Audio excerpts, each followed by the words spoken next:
Hello friends, welcome you all. आज मैं आपके लिए जो वीडियो लेकर आ रहा हूं, देखिए बात करेंगे एनबीसीसी में। जबरदस्त रैली आपने देखी, लेकिन एनबीसीसी के बाद एक और इंफ्रा स्टॉक को समझने की कोशिश करेंगे। क्या रिवर्सल के संकेत हैं उसको समझने की कोशिश करेंगे, रिस्क मैनेजमेंट को समझेंगे, अपॉर्चुनिटी तैयार हो रही है क्या, तो काफ़ी चीज़ें सीखेंगे, समझने की कोशिश करेंगे। और आगे बढ़ने से पहले मैं आपको बता दूं, अगर आपने अब तक चैनल को सब्सक्राइब नहीं किया तो जल्दी से सब्सक्राइब कर ले, बेल आइकन को प्रेस कर ले, जिससे आपको नोटिफिकेशन आती रहेगी। और प्राइस एक्शन की ये सीरीज आपके लिए बहुत इंपॉर्टेंट है, क्योंकि ये आपके लिए पैरामीटर से सेट करती है। बाकी 90% काम आपको करना पड़ेगा प्रैक्टिस से। प्रैक्टिस बहुत इंपॉर्टेंट है। और उम्मीद करता हूं कि हाँ, इस वीकेंड पे आप मंथ एंड वाली एक्सरसाइज, वीकेंड एक्सरसाइज और डे एंड एक्सरसाइज जरूर कर रहे होंगे। तो month and, weekend, day and exercise जरूर करें। आपको बहुत कुछ सीखने को मिलेगा, समझने को मिलेगा। प्राइस एक्शन सीरीज में आपको ऑलरेडी समझा रखा है ये सारी चीजें। तो आज जिस स्टॉक की हम बात करने वाले, जरा उसको देखें। और उससे पहले एनबीसीसी, वाह जबरदस्त, एक 170 के पास पहुंच चुका है एनबीसीसी। आप कहोगे यार क्या रैली थी एनबीसीसी में, है कि नहीं है? एनबीसीसी में क्या रैली थी, क्या रिवर्सल था। जरा देखिए स्ट्रक्चर प्राइस का, लोअर लो लोअर हाई की सीरीज यहाँ पे जाके टूटता है, स्ट्रक्चर ब्रेक होता है, फिर एक बेहतरीन करेक्शन और वापसी होती है।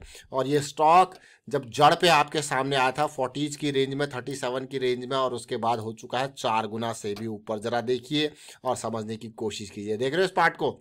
37 रुपीज़ का, मात्र 37 रुपये का शेयर। अप्रैल 9, एक महीना भी नहीं हुआ, ये शेयर आपसे 4 गुना यानी कि 1 लाख को 4 लाख कर चुका है। चलिए एक और स्टॉक इसी तरीके का नज़र में आया, जीआर इंफ्रा का।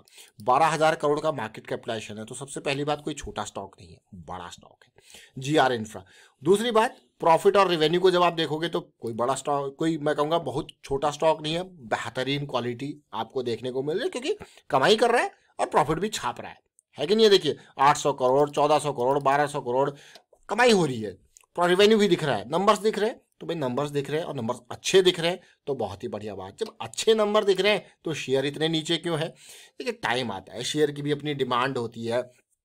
अब धीरे धीरे देखेंगे, क्योंकि ये स्टॉक अभी नहीं, ये स्टॉक हमारी नज़रों में पिछले कुछ टाइम से था। बट वो मूव अभी तक जो उम्मीद होती है ना, कई बार हमको वेट भी ज़्यादा करना पड़ता है, मोमेंटम का इंतजार होता है। तो फर्स्ट टाइम ये स्टॉक तब नज़र में आया था जब इस स्टॉक ने यहाँ पे ब्रेकआउट दिया था, ठीक है। और इस स्टॉक को देखिए मई से लेके 6 महीने से ऊपर हो चुका है, कोई बड़ा मूव नहीं है।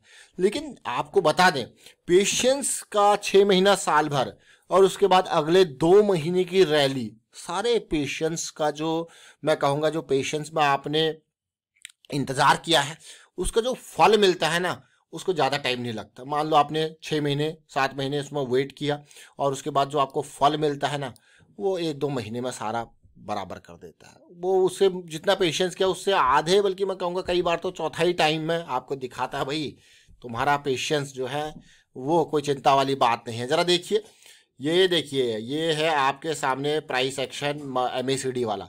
अब आपको यार एमएसीडी वाला कौन सा प्राइस एक्शन होता है, तो बहुत बेहतरीन तरीके से एमएसीडी प्राइस एक्शन के बारे में चर्चा की है। MACD the new new way to understand price action. जरा इसको देखें, क्योंकि एमएसीडी में एक और बढ़िया तरीका जो मुझे लगता है वो ये होता है कि एमएसीडी के थ्रू जब हमारा मोमेंटम के साथ साथ प्राइस एक्शन मिलता है हमको। अगर यहाँ पे भी मैं देखूँ, और क्योंकि ये वीकली चार्ट है, ज़्यादा बड़ा चार्ट है नहीं, आप देख सकते हो किस तरीके से यहाँ पे लोअर लो लोअर हाई की सीरीज बन रही है कि नहीं है? देखिए क्लियरली देखना और समझने की कोशिश करना। देखिए लोअर लो लोअर हाई की सीरीज बन रही है। यहाँ पे जाके पिछला हाई एक टूटा है, एक ब्रेकआउट आया है, और अब जरा देखिए कुछ इंपॉर्टेंट। अब ऐसे टाइम पे क्या होता है, अगर ये 1200 से 2400 पहुंच जाए तो आप कहोगे डबल हो गया, लेकिन रिस्क को समझना जरूरी है। देखिए 1200 पे अगर मैं एंट्री ले रहा हूं तो मुझे पता है 1000 का मेरा स्टॉप लॉस है, 200 पॉइंट्स पर शेयर का रिस्क है। तो क्या मैं 2000 का लॉस लेने को तैयार हूं? अगर 2000 का लॉस लेने को तैयार हूं तो मैं कितने शेयर खरीदूंगा? मात्र और मात्र 10, क्योंकि 200 कितना 200 है, 10 शेयर से ऊपर बनता नहीं है। अगर हाँ 4 का लेने को तैयार हूँ तो 20 जाएगा। और इसी तरीके से अगर मैं 20,000 का हूँ तब जाके, समझ रहे हो, 20,000 का लॉस के हिसाब से तब जाके आपका बैठेगा कि हाँ ये मेरा शेयर का क्वांटिटी होगा। जरा देखिए, इंतजार कर रहे जरूर। यहाँ पे ये जो करेक्शन आई है, थोड़ा सा मोमेंटम लूज किया, बट मोमेंटम वापस आता हुआ, यहाँ थोड़ा सा इंतजार जरूर रहेगा कि ये वापसी हो। बट बेहतरीन तरीके से एक पॉजिटिविटी। और इंफ्रा की बात है, बजट अभी आया है, इंफ्रा की बात है, इंफ्रा का पुश।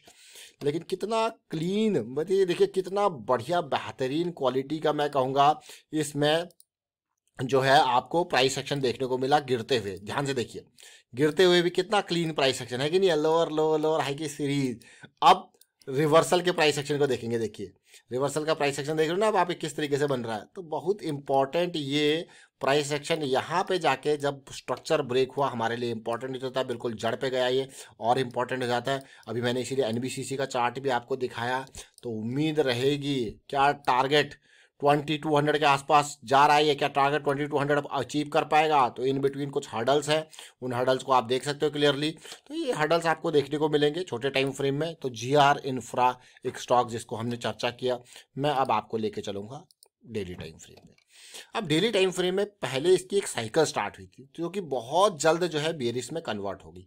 अगर आप तसल्ली से देखो, देखिए हम बार बार कहते हैं कि कई बार एकदम जबरदस्त तरीके से इम्बैलेंस जब कहीं पे प्राइस में आता है ना, तो प्राइस की टेंडेंसी होती है उस इम्बैलेंस को रिमूव करके बैलेंस करें। तो ये वाला पार्ट वो बैलेंसिंग, और होता है क्या जब प्राइस नीचे आता है इन लेवल्स पे आता है तो एकदम हैवी बाइंग आपको देखने को मिलती है बड़े वॉल्यूम की, देखिए।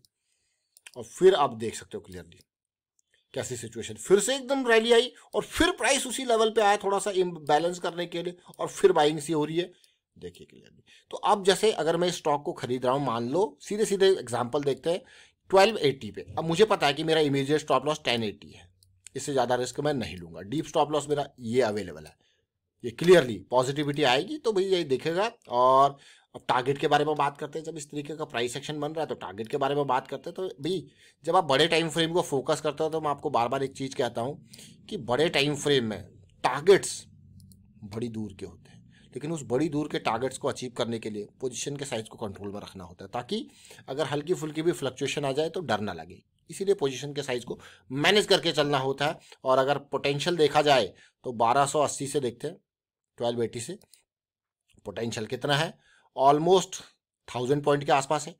कितना परसेंट है, 75%। क्या ये 75% के टारगेट को अचीव कर पाएगा।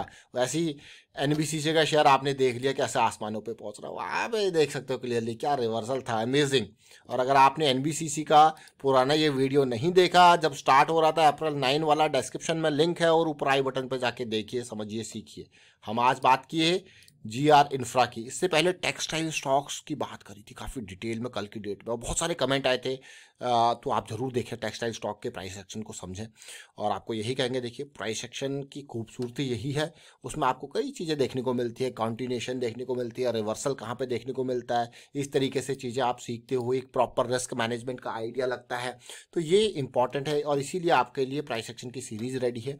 लेकिन मैं आपको बार बार एक बहुत ही जेन्युइन बात कहने की कोशिश करता हूँ, आप कहीं से भी पढ़ लो, कहीं से भी वीडियोस देख लो, कोई सी भी बुक पढ़ लो, किसी भी बड़े से बड़े सिखाने वाले से सीख लो, लेकिन जो 90% काम है ना वो आपको करना पड़ेगा, और वो है प्रैक्टिस। मानो या ना मानो, लेकिन ये सच्चाई है, प्रैक्टिस ही इंपॉर्टेंट है 90%। इवन मैं आपको कह रहा हूँ कि 90% का टाइम जो है यहाँ पे जब आप देखोगे चीज़ें तो वो प्रैक्टिस का है, इसलिए प्रैक्टिस ज़रूर करें।